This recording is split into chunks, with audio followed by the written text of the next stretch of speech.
So what does the U.S. do in this war? Well, the United States has a group. Their military force is known as the American Expeditionary Force. Okay, that's the name of the U.S. military, like the troops. That's what they call themselves, who are going into World War One. They are led by General John Pershing, pictured here. Okay, and really what they do is they fill in and they play kind of a backup role to Britain and France early on.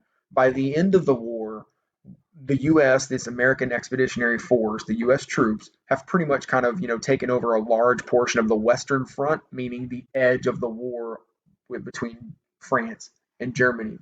Okay, and the reason why U.S.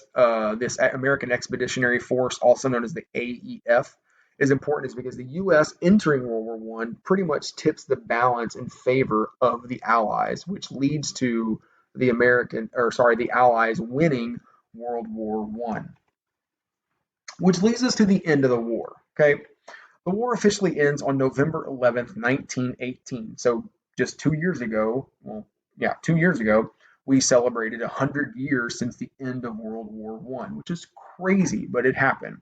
And some things to make sure you know. Britain and France want to make Germany suffer. Remember, Britain and France had an alliance going back for years. All right, France didn't like Germany since the 1870s. Britain didn't like Germany since ever, and they sure didn't want Germany having any kind of power, especially in Africa, where Britain and France pretty much wanted to control that whole continent. Okay, so Britain and France, they want to make Germany suffer. All right, but remember Wilson's goals. He wants to make the world safer. And Wilson correctly recognized that in order for Europe to stay stable, they needed a prosperous Germany. Because if Germany falls, all of Europe will fall. He recognized that Germany was powerful enough that if they are, debilitated and suffering, the entirety of Europe could also suffer and potentially lead them to another world war. Wilson proved to be a prophet because that's exactly what would happen, but I digress. So Wilson comes up with this idea known as the 14 points. And if you want to read all 14, you're more than welcome to do so. But the gist of it is that he wanted to make sure the world was safe and especially create something known as a League of Nations. Okay? And this League of Nations would just be basically a worldwide representative body where each country would send a representative known as an ambassador to that group to make sure that they can negotiate problems going on in the world, which would prevent the world from going to war again. Okay, so Wilson is looking at this like we need to prevent another war from taking place.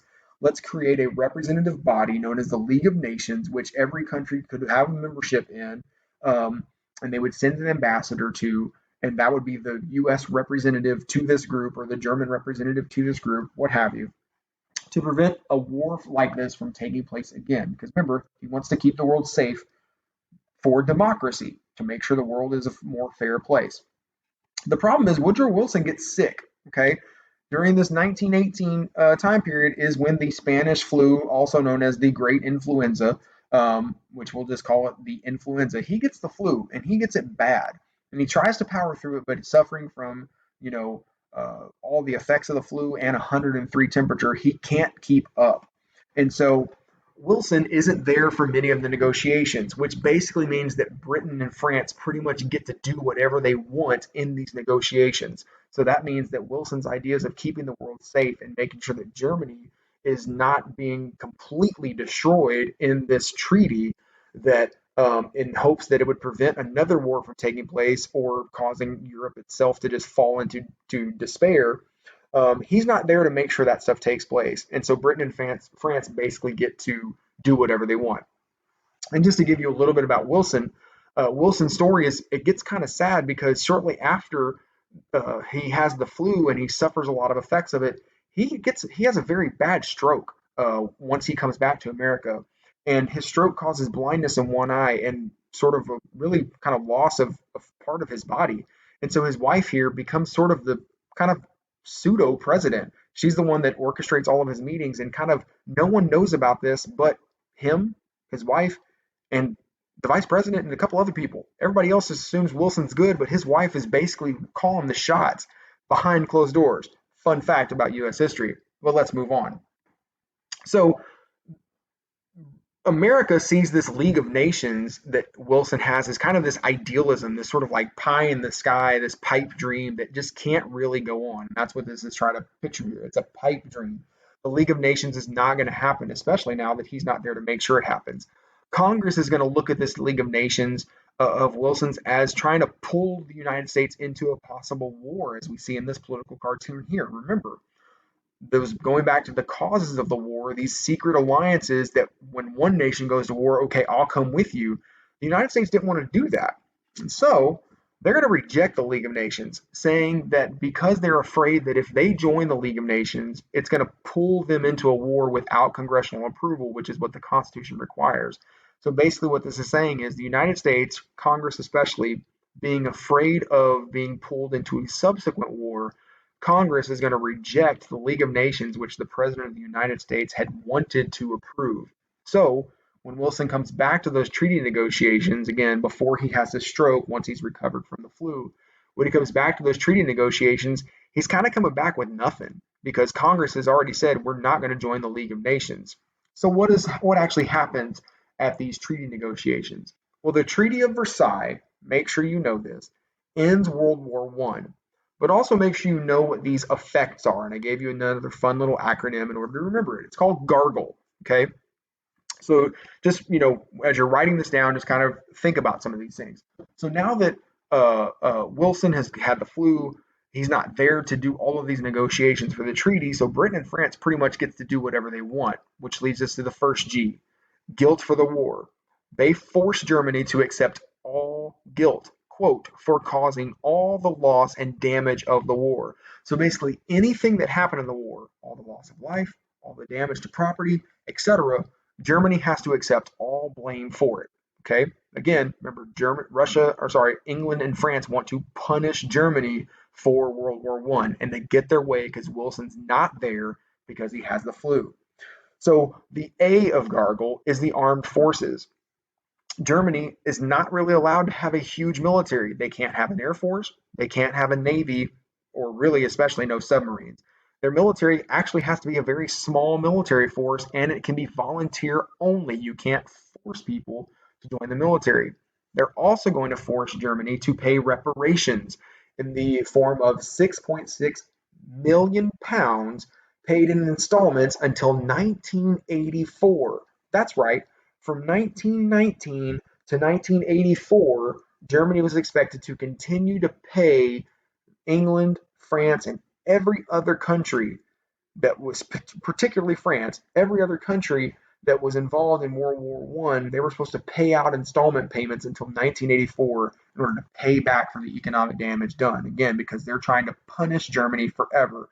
And Woodrow Wilson wasn't there to kind of, be that cooler head, let it prevail. The other G in Gargle is that Germany loses territory. They're going to lose lots of land, which I'll show you in a picture in a minute, and Germany is going to shrink in size. Let me just make a note here. This guilt for the war, this reduction of their military, reparations, losing territory, Adolf Hitler in his rise to power is going to use all four of those and many others to garner support to say that the rest of Europe was against them in World War One, and that's why they needed to rise up and resist. So these four things are going to play a direct role in leading to World War II and Germany creating an army and Adolf Hitler coming to power because he's going to play upon those things that caused the economy of Germany to cripple. Okay, we'll talk about more about that in a little while. The Treaty of Versailles does set up the League of Nations. Remember, though, the U.S. is not going to be involved in it because Congress hasn't approved that. And this is going to be set up to prevent future wars from taking place. And then the E is just extra points. It's going to forbid the unification of Austria and Germany, so it's going to make them stay as a separate country. It's going to create new states or new countries known as Latvia, Estonia, and Lithuania.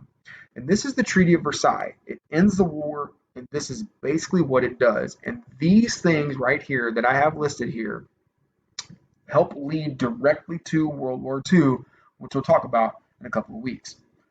So here we have Germany reacting, and again, Germany with the imperial helmet with the pointed tip on the top. This is going to be a British, a French troop, kind of showing them the terms. And this is Germany after the Treaty of Versailles in 1919. All of this land in dark is going to be land that's lost to Germany. So they're going to lose all this land over here. They're going to lose this land here, right?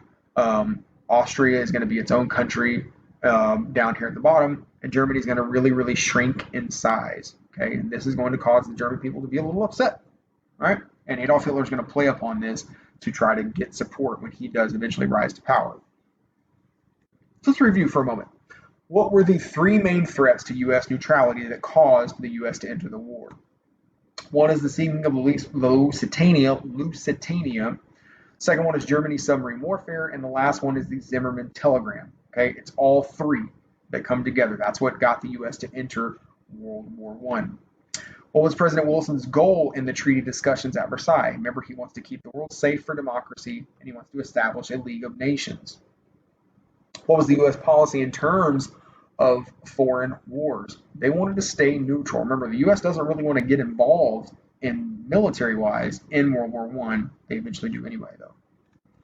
Why did Congress refuse to ratify the League of Nations? Well, they felt that it would force the U.S. to join wars without congressional approval, and that's not allowed by the Constitution. Congress has to approve war in order for the nation to actually go to war.